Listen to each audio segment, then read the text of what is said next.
একটা সংসারে সাধ্যের থেকে যদি চাহিদার পরিমাণটা অনেক বেশি হয়ে যায় তবে সেই সংসারে কখনোই সুখী হতে পারে না।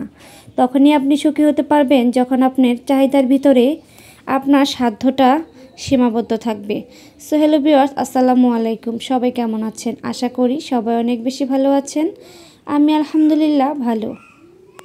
খুব সকাল সকাল ঘুম থেকে উঠে পড়েছি, যেহেতু বাচ্চার মা, বাচ্চা উঠে গেলে রান্নাবান্না করতে অনেক সমস্যা হয়ে যায়, তাই খুব তাড়াতাড়ি ঘুম থেকে উঠে কি করব তাই ভাবছিলাম। তো আমরা যেহেতু মা ছেলে দুইজন মানুষই, রান্নাবান্না করতে আসলে একদমই মনে চায় না। এখন না খেলেও তো আবার চলবে না, ছোটো বাচ্চা আছে, তাই ভাবলাম রাতে কিছু তরকারি বেঁচে গিয়েছিল, সেগুলো তো রয়ে গেছে। ভাত রান্না আমি আগেই করে নিয়েছি, সাথে একটা ডিম ভাজি করে নিয়েছি আমার ছেলের জন্য, আর এইখানে আমি বেগুন ভাজি করে নিচ্ছি। এদিকে খুব ক্ষুধা লেগে গিয়েছিল, পরোটা ছিল, পরোটা দিয়ে ডিম ভাজি দিয়ে আমি খেয়ে নিচ্ছিলাম, আর সাথে এই বেগুন ভাজিটা করে নিচ্ছিলাম। রান্নাবান্না শেষ করে বাইরে দেখলাম খুব সুন্দর মিষ্টি একটা রোদ উঠেছে। দেখেন, কিছুদিন পরে এই রোদকে আর খুঁজে পাওয়া যাবে না, কারণ এটি আস্তে আস্তে বিলীন হয়ে যাবে। শীতের আমেজ শুরু হয়ে গেছে, এই রোদ আর পাওয়া যাবে না। তো বাইরে রোদে, মিষ্টি রোদে কিছুক্ষণ বসে থাকার পর দুপুরে কী রান্নাবান্না করব সেগুলোই রেডি করে নিয়েছিলাম। আমি অফ ক্যামেরায় সবগুলো কেটে পরিষ্কার করে নিয়েছি, এখন রান্নাবান্না শুরু করে দেব। আজকে রান্না করব আমি মলা মাছের চচ্চড়ি।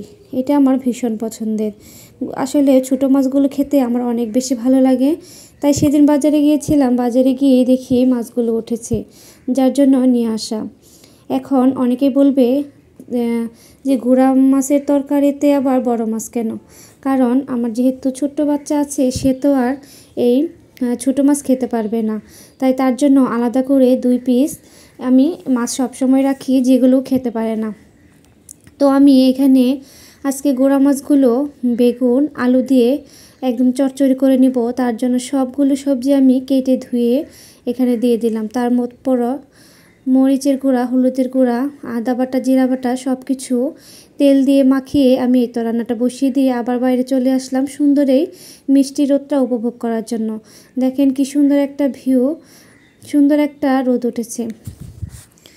এদিকে বাইরে বসে থাকার পর একটু একটু করে বসেছিলাম, আর একটু একটু করে রান্নাঘরে উঁকি দিচ্ছিলাম যে রান্না আসলে কত দূর, কারণ কতক্ষণ এখানে দাঁড়িয়ে থাকবো।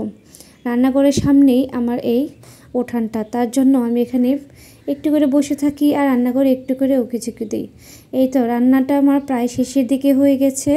আমি আগেই ভাতটা বসিয়ে দিয়েছিলাম, এদিকে ছেলেকে যখন গোসল করাতে হবে, তাই তার জন্য আমি আলাদা করে পাতিলে পানি গরম দিয়ে নিচ্ছিলাম।